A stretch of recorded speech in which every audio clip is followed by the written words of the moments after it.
নমস্কাৰ সকলোকে আপোনালোক সকলোকে স্বাগতম জনাইছোঁ মেথছ উইথ পিজি চেনেললৈ।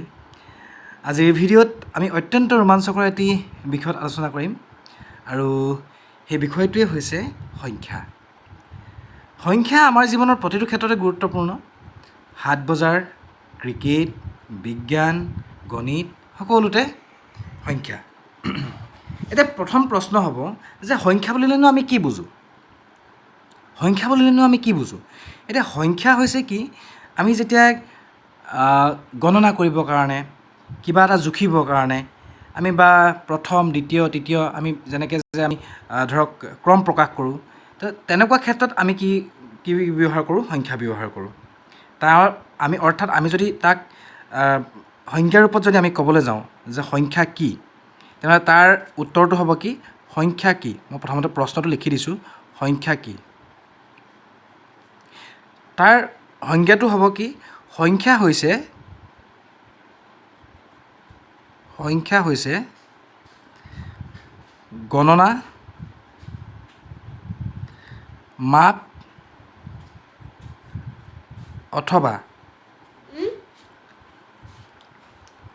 অথবা ক্ৰম প্ৰকাশ কৰাৰ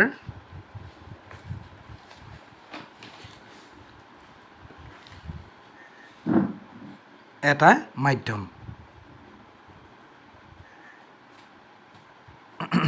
ঠিক আছে। এতিয়া আমি সংখ্যাৰ ৰূপত যদি কওঁ, সংখ্যা হৈছে কি? সংখ্যা হৈছে গণনা, আমি গণনা কৰিবৰ কাৰণে সংখ্যা ব্যৱহাৰ কৰোঁ। মাপ, জোখ মাখ কৰিবৰ কাৰণে ব্যৱহাৰ কৰোঁ। অথবা ক্ৰম, মানে ধৰক 1, 2, 3, প্ৰথম কোনোবা আমাৰ ৰিজাল্ট দিলে কাৰোবাৰ, কোনোবা প্ৰথম হৈছে, কোনোবা দ্বিতীয় হৈছে, কোনোবা তৃতীয় হৈছে, এইবিলাক সকলোবিলাক কি হয়? এটা গণনা কৰাৰ এটা মাধ্যম, হয়নে? এতিয়া উদাহৰণস্বৰূপে আমি কি বুলি ক'ব পাৰোঁ? উদাহৰণস্বৰূপে 1, 2, 3, 4 এই আটাইবোৰ কি হয়? সংখ্যা। ঠিক আছে। ইয়াৰ পিছত আমি জানিম সংখ্যাৰ প্ৰকাৰ কি কি আছে, সংখ্যানো ভাগ কি কি, সংখ্যা কি কি ভাগত ভাগ কৰিব পাৰি। সংখ্যাৰ ভাগ আমি কেইবাটাও ৰূপত আমি ভাগ কৰিব পাৰোঁ। প্ৰথমটো হৈছে কি? প্ৰাকৃতিক বা স্বাভাৱিক সংখ্যা। সকলোৱে এইটো বিষয়ে চাগে জানিছে, সকলোৱে পাইছে। 2 নম্বৰ আছে পূৰ্ণ সংখ্যা। 2 নম্বৰ পূৰ্ণ সংখ্যা। 3 নম্বৰতে আহিব অখণ্ড সংখ্যা। 3 নম্বৰতে আহিব অখণ্ড সংখ্যা। 4 নম্বৰতে আহিব পৰিমেয় সংখ্যা।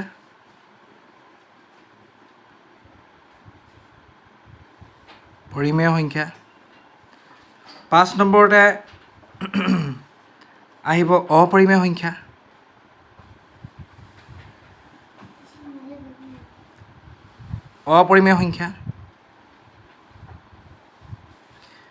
6 নম্বৰতে আহিব বাস্তৱ সংখ্যা।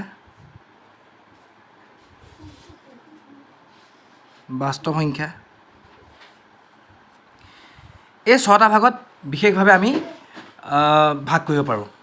এতিয়া আমি প্ৰথমতে আলোচনা কৰিম প্ৰাকৃতিক বা স্বাভাৱিক সংখ্যা কাক কয়। আমি জানো প্ৰাকৃতিক মানে হৈছে কি? প্ৰকৃতিৰ পৰা যিখিনি আমি প্ৰকৃতিৰ পৰা আহে, আৰু বা স্বাভাৱিক আমি সাধাৰণতে যিবিলাক সংখ্যা আমি ব্যৱহাৰ কৰি থাকোঁ, আমি যিবিলাক সংখ্যা ব্যৱহাৰ কৰি থাকোঁ সেই সংখ্যাবোৰকে স্বাভাৱিক বা প্ৰাকৃতিক সংখ্যা বুলি ক'ব পাৰোঁ। উদাহৰণস্বৰূপে আমি কিবা এটা যেতিয়া গণনা কৰিবৰ কাৰণে আমি ক'ৰ পৰা ব্যৱহাৰ কৰোঁ? 1, 2, 3, 4 1ৰ পৰাই ব্যৱহাৰ কৰোঁ। তো 1, 2, 3, 4 এই আটাইবিলাক কি হয়? স্বাভাৱিক সংখ্যা বা প্ৰাকৃতিক সংখ্যা বুলি আমি ক'ব পাৰোঁ। ঠিক আছে।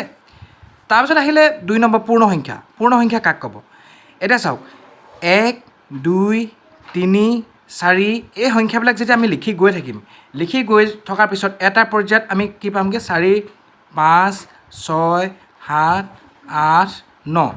এতিয়া 10টো লিখিবৰ কাৰণে আৰু এটা বিশেষ আমাৰ অংকৰ প্ৰয়োজন হয়। সেই অংকটোক কি বুলি কোৱা হয়? শূন্য। সেই অংকটোৱে হৈছে শূন্য।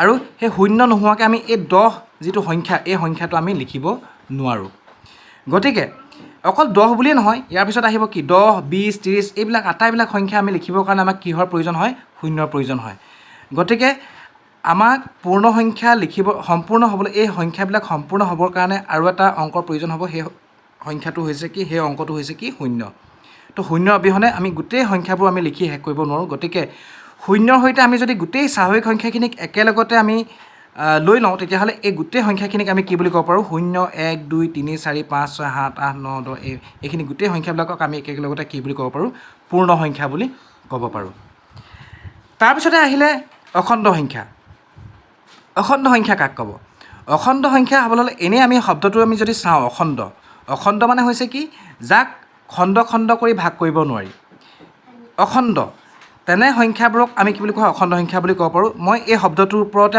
মই আপোনালোকক অকণমান মই অখণ্ড সংখ্যাৰ বিষয়ে কৈ দিলোঁ এতিয়া মই যদি আপোনালোকক দেখাবলৈ যাওঁ তাক সংখ্যা ৰেখাত যদি আমি দেখাবলৈ যাওঁ তো 0 এইফালে আমি সোঁহাতে আমি কি লিখোঁ সদায় 1 2 3 4 অৰ্থাৎ আমি ধনাত্মক সংখ্যাবিলাক লিখোঁ সোঁহাতে আৰু বাওঁহাতে আমি কি লিখোঁ বিয়োগাত্মক সংখ্যাবিলাক লিখোঁ বিয়োগ 1 বিয়োগ 2 -1 -2 -3 -4 -5 তেনেদৰে নহয় জানো তো ইয়াত ধনাত্মক আৰু ঋণাত্মক ধনাত্মক মানে পজিটিভ এণ্ড ঋণাত্মক অৰ্থাৎ নিগেটিভ আৰু লগতে থাকিব মাজত শূন্য তো এই আটাইখিনি সংখ্যা ৰেখাত থকা আটাইবিলাক ধনাত্মক ঋণাত্মক আৰু শূন্য এই গোটেইখিনি সংখ্যাক একেলগতে আমি কি বুলি ক'ব পাৰোঁ অখণ্ড সংখ্যা বুলি ক'ব পাৰোঁ যাক ইংৰাজীত ইণ্টিজাৰ্ছ বুলি কোৱা হয় ঠিক আছে তাৰপিছত আহিলে পৰিমেয় সংখ্যা কাক ক'ব যাক আমি ভগ্নাংশ ৰূপত প্ৰকাশ কৰিব পাৰোঁ ভগ্নাংশ ৰূপ মানে কি এটা ওপৰত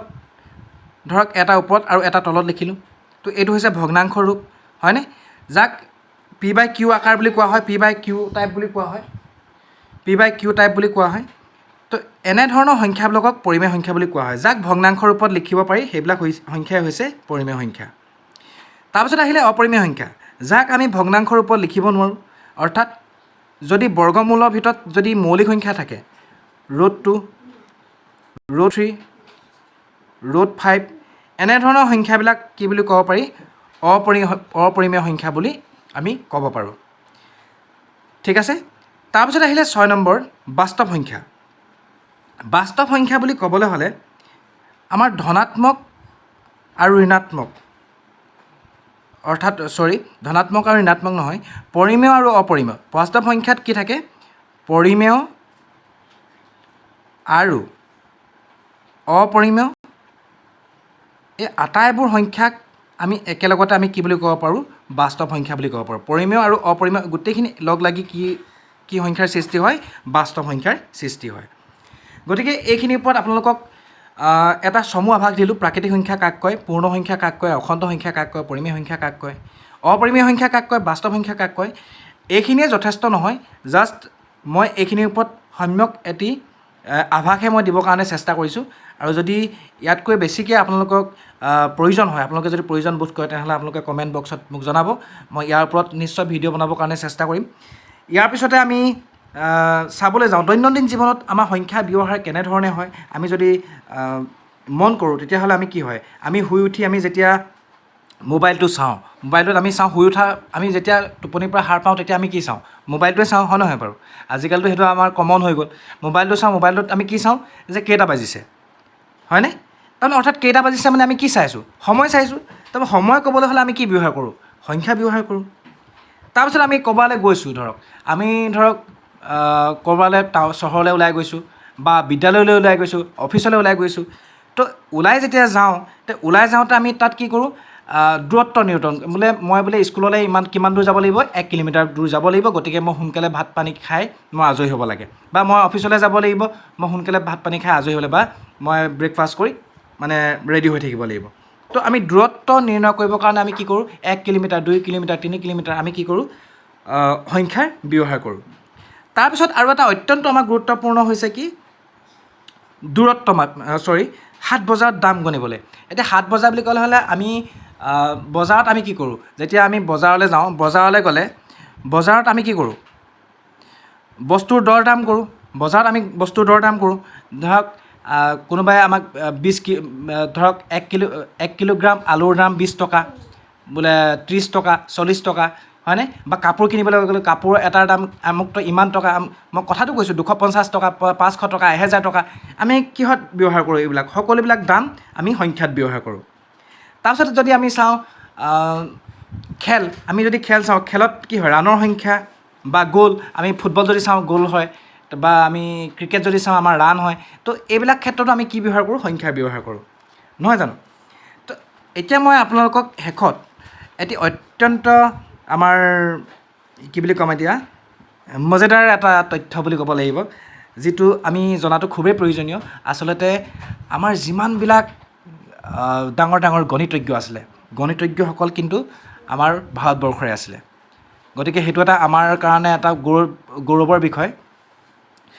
মই এইটো কাৰণে মই ক'বৰ কাৰণে গৈছোঁ যে মই বহুত ভিতৰলৈ মই সোমাই নাযাওঁ, কিন্তু তাৰ আগতে মই ক'ব, এটা সাধাৰণ, আমি যিহেতু এটা অংকৰ বিষয়ে আমি পঢ়িলোঁ, সেই অংকটো হৈছে কি? শূন্য। তো শূন্যটো এনেকুৱা এটা অংক যাৰ অবিহনে গোটেই সংখ্যাবিলাক লিখি শেষ কৰিব নোৱাৰোঁ। সেই অংকটো আমাৰ সাজি উলিয়াইছিলে কোনে জানেনে? সেই অংকটো আমি প্ৰথমতে কোনে ব্যৱহাৰ কৰিছিলে জানেনে? সেই অংকটো ব্যৱহাৰ কৰিছিলে প্ৰথম আমাৰ ভাৰতবৰ্ষৰে এজন গণিতজ্ঞ। সেই গণিতজ্ঞৰ নাম হৈছে আৰ্যভট্ট।